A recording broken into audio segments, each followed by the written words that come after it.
Assalamualaikum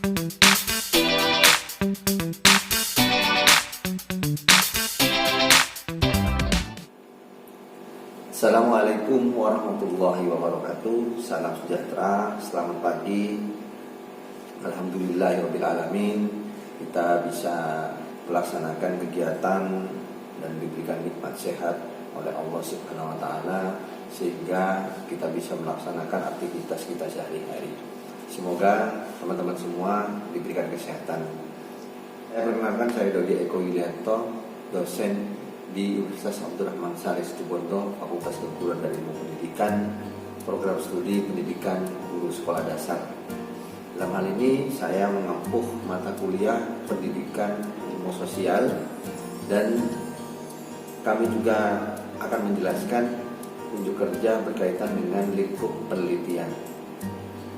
Ada beberapa penelitian yang sudah kami sampaikan, sudah kami publikasikan.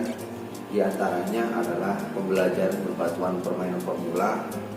Ya, di situ kami berkolaborasi dengan dosen pendidikan jasmani. Jadi kami melakukan penelitian bersama dan kami publikasikan, dan alhamdulillah didanai oleh Dikti dalam program PDP penelitian dosen pemula.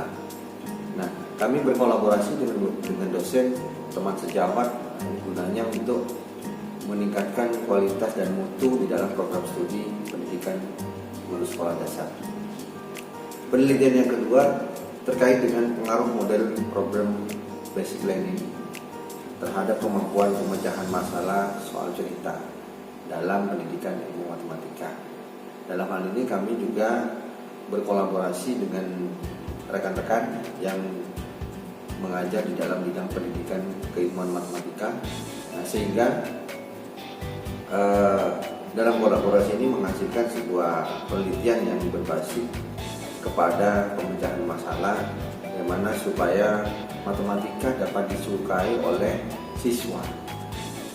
Karena selama ini anggapannya adalah matematika adalah pelajaran yang tidak disukai karena dianggap sulit. Maka dari itu kami membuat terobosan supaya menggunakan metode yang berbasis masalah sosial, soal cerita, menggunakan soal-soal cerita dalam pelajaran matematika. Lalu yang ketiga adalah penelitian yang berjudul pengaruh kondisi ekonomi orang tua terhadap motivasi belajar siswa di Kecamatan Mangaran. Jadi beberapa siswa di sana memiliki motivasi yang rendah. Dalam hal ini karena ada peran orang tua sebagai motivator yang ada di rumah, selain yang ada di sekolah. Jika di sekolah, tanggung jawab siswa sepenuhnya guru yang akan memberikan motivasi. Namun jika di rumah, tidak semuanya orang tua ini memiliki perhatian terhadap putra putrinya, terlebih orang tua yang kondisi ekonominya rendah. Hal ini dibuktikan bahwa orang tua yang memiliki tingkat perekonomian rendah, mereka tidak selalu memperhatikan putra-putrinya, karena pekerjaan yang mereka lakukan sudah berat di lapangan. Contoh misalkan banyak yang bekerja sebagai buruh tani, bekerja sebagai nelayan. Mereka tidak punya waktu untuk mendidik. Kebanyakan tingkat pendidikan masyarakat pesisir dan kaum buruh petani ini tingkat pendidikannya sangat rendah. Mereka rata-rata tidak lulus SD, sehingga bagaimana akan mempelajari putra putrinya, sedangkan mereka sendiri tidak paham terhadap materi-materi yang diajarkan di sekolah. Nah, ini menjadi suatu problem dalam proses pembelajaran. Nah, yang keempat adalah perbedaan hasil belajar menggunakan model pembelajaran tertulistik dalam pembelajaran dan pembelajaran IPS. Ini kami lakukan secara individu dan mandiri, didanai oleh universitas, yang mana dalam pembelajaran ilmu sosial ini siswa mengalami kesulitan, mengalami kebosanan di dalam kelas, sehingga ada kalanya guru menyampaikan tidak hanya menggunakan metode terapi, tapi dikolaborasikan dengan metode statistik yang telah kami teliti. Nah, dari hasil penerapan proses pembelajaran, metode pembelajaran yang kami buat di sini, yang kami lakukan di sini, alhamdulillah mendapatkan respon positif dari sekolah, khususnya di Gugus 3 Kecamatan Situbondo, tepatnya di siswa kelas 5. Di situ dalam pembelajaran ilmu pengetahuan sosial banyak metode-metode, namun dalam metode ini saya kira bisa efektif dalam hasil pembelajaran. Berikutnya adalah pendekatan guru kelas dalam menanamkan sikap disiplin siswa kelas 4 di SDN 4 Kabupaten Situbondo. Guru seorang teladan. Setiap gerak, setiap langkah akan dinilai oleh siswanya. Kemudian berikutnya akan diserap dan ditiru oleh siswanya. Maka perilaku seorang guru yang ingin menanamkan sikap disiplin kepada siswa, contoh masalah kehadiran di sekolah, maka guru yang harus memberikan contoh kepada siswa hadir kurang lebih 15 menit sebelum jam masuk sekolah. Jika masuk sekolah di SD Pandawan ini jam 7, guru-guru rata-rata hadir di sekolah jam 7 kurang 15 menit. Mereka menjadi teladan kepada siswanya yang dicontoh oleh siswanya. Kebijakan kepala sekolah dalam menanamkan sikap disiplin diawali dari guru tersebut. Guru menjadi tonggak awal supaya siswa kita memiliki sikap atau perilaku yang baik. Bagaimana disiplin mengerjakan tugas, disiplin hadir ke sekolah, disiplin dalam hal kebersihan.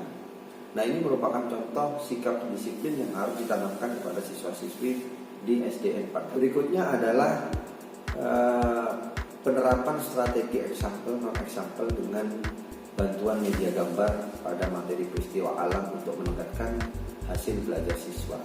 Kami juga menjelaskan tentang strategi example dan example berbatuan. Nah, dengan media gambar, siswa akan tertarik dan mudah memahami materi. Dengan gambar, siswa juga lebih suka, lebih semangat dalam belajar.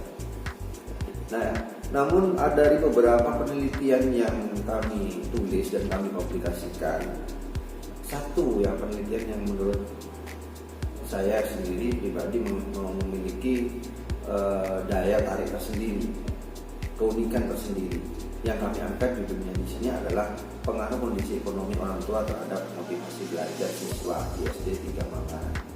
Ini kami sadari bahwa ekonomi orang tua, motivasi terhadap anak ini sangat berpengaruh terhadap motivasi belajar. Mengapa? Karena seorang tua di sini tidak terlalu memperhatikan putra-putrinya karena mereka sibuk bekerja. Ada di salah satu wilayah dusun di Manggaran, orang tuanya bekerja sebagai nelayan. Mereka berangkat dari jam 2 pagi dan pulang kembali ke rumah itu siang jam 11 hingga jam 12. Setelah itu mereka beristirahat. Jam 2 pagi berangkat lagi. Nah, sehingga untuk pekerjaan yang berat ini mereka tidak sempat memperhatikan putra-putrinya dalam proses belajar. Tidak sempat menyuruh putra-putrinya untuk belajar, tidak sempat memperhatikan bagaimana perilaku putra-putrinya yang ada di rumah. Terlebih orang tua atau ibu mereka juga terkadang bekerja membantu suami dalam memasarkan hasil tangkapan dari nelayan tersebut. Nah, sehingga anak ini dibiarkan secara liar di lingkungan sekitar. Dan rata-rata lingkungan di pesisir ini masyarakatnya atau anak-anaknya ini berperilaku memiliki sikap yang kurang sopan dan kurang disiplin dalam proses pembelajaran di sekolah. Nah, ini sangat menarik minat kami untuk bisa meneliti di wilayah tersebut. Dari situ kita bisa menilai bahwa peran orang tua terhadap kesuksesan seorang anak ini sangat berpengaruh, khususnya pengaruh kondisi ekonomi. Bagaimana kondisi ekonomi yang baik, mereka akan sangat perhatian. Contohnya ada seorang pengusaha yang sukses, mereka selalu memperhatikan anaknya meskipun mereka tidak dapat memberikan pendidikan sendiri kepada anaknya. Mereka juga bisa meminta bantuan guru-guru untuk bisa datang ke rumah untuk memberikan pendidikan secara khusus, seperti les privat, sehingga anak ini mendapatkan perhatian dari guru yang dihadirkan ke rumah. Karena kondisi orang tua saat itu adalah mampu untuk membayar atau mendatangkan guru ke proses pembelajaran atau dukungan orang tua terhadap anak. Karena kesuksesan anak ini perlu adanya kerjasama kolaborasi dengan orang tua. Di sini kami mendapatkan respon dari penelitian dari Dikti, sehingga kami didanai oleh Dikti, dan kami juga berkolaborasi dengan teman kami yang nama Bapak Henry Bramanta. Beliau ini sebagai dosen yang aktif di Fakultas Keguruan dan Pendidikan Guru Sekolah Dasar. Perhatikan anak ini merupakan hal yang sangat sulit jika ekonomi orang tua ini tidak mampu. Terlebih juga kami melihat ada buruh tani yang putranya juga memiliki prestasi yang rendah, memiliki motivasi belajar yang rendah. Mereka seolah-olah tidak semangat dalam melaksanakan proses pembelajaran. Nah, ini pengaruh orang tua, perekonomian orang tua, kondisi ekonomi berarti dibuktikan dalam hal yang sangat signifikan. Berikut data-data yang kami tunjukkan dari hasil observasi kami selama penelitian. Latar belakang pemilihan judul penelitian ini, kami sangat tertarik untuk mengangkat judul ini karena kan banyaknya masyarakat yang ada di pedesaan, khususnya pinggir kota, yang memiliki prestasi yang rendah. Nilai belajar mereka sangat rendah. Dan keluhan-keluhan guru selama ini ketika kita observasi banyak kami temukan di lapangan. Sehingga hasil temuan-temuan yang kami laksanakan di sini bisa menjadi pembelajaran bagi orang tua. Pembelajaran dari orang tua, bahwa kesuksesan anak ini juga sangat besar peran dari orang tua, khususnya dalam hal motivasi. Bagaimana cara mengatasi? Nah, dengan hasil temuan-temuan ini, maka perlu adanya campur tangan dari pihak pemerintah, khususnya di tingkat desa, untuk memberikan sosialisasi tentang pentingnya pendidikan, tentang pentingnya kesuksesan anak yang diawali dari peningkatan kualitas pendidikan yang ada di sekolah dan hasil belajar anak yang didapat dari sekolah. Dukungan orang tua juga perlu disampaikan. Kasih sayang orang tua tidak hanya mengikuti apa keinginan anak, tetapi bentuk perhatian orang tua salah satunya adalah dalam hal pendidikan. Mari kita sama-sama memberikan motivasi kepada anak kita agar anak kita menjadi sukses, khususnya diawali dari sejak usia dini, khususnya di dalam sekolah dasar yang kami temukan selama observasi. Nah, tujuan dan latar belakang inilah yang membuat kami tertarik dalam mengangkat judul tentang perekonomian, karena hasil temuan kami sesuai dengan judul yang kami angkat. Lalu metode penelitian ini adalah metode kuantitatif dengan jenis penelitian ex post facto. Jenis penelitian mengkaji pengaruh kondisi ekonomi orang tua serta pengaruh kondisi ekonomi terhadap orang tua terhadap motivasi belajar pada siswa sekolah dasar. Nah, ini menjadi suatu metode yang kami padukan untuk mendapatkan hasil penelitian yang maksimal, yang dapat bermanfaat bagi masyarakat untuk memperbaiki hasil belajar siswa yang selama ini menjadi titik kelemahan siswa. Dari situ penelitian ini juga berpengaruh terhadap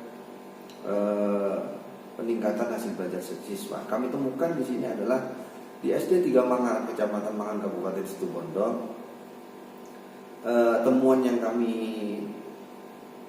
dapatkan adalah kondisi ekonomi orang tua kriteria yang terbesar, yaitu 40,9% dengan banyak 9 siswa.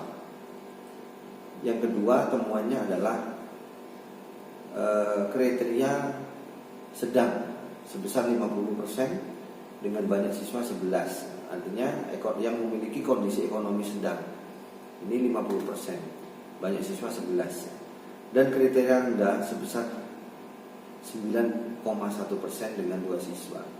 Di sini bisa membedakan bahwa ekonomi orang tua sangat berpengaruh terhadap motivasi belajar anak. Jika motivasi belajar anak berkurang, maka hasil belajar anak atau prestasi anak akan berkurang. Nah, ini akan berpengaruh kepada pendidikan yang berkelanjutan. Ya, anak jika tidak dapat memperbaiki pihak orang tua ataupun guru, maka untuk melanjutkan sekolah ke jenjang berikutnya akan merasa kesulitan.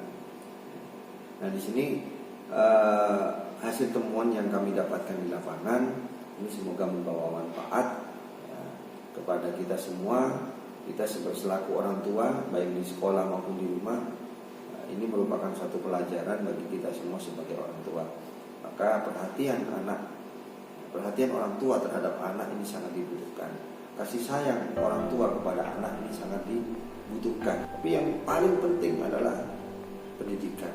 Ilmuwan kami di bidang agama maupun pendidikan secara umum. Ya, jika anak sudah memperbaiki kedua ini, maka nilai sikap dan akademik, potensi akademiknya akan berkembang. Jika sikap dan potensi akademik berkembang, niscaya anak ini akan menjadi sukses dan mudah untuk meraih sukses. Ini merupakan bentuk kasih sayang orang tua kepada anak. Anak itu merupakan aset kita bersama.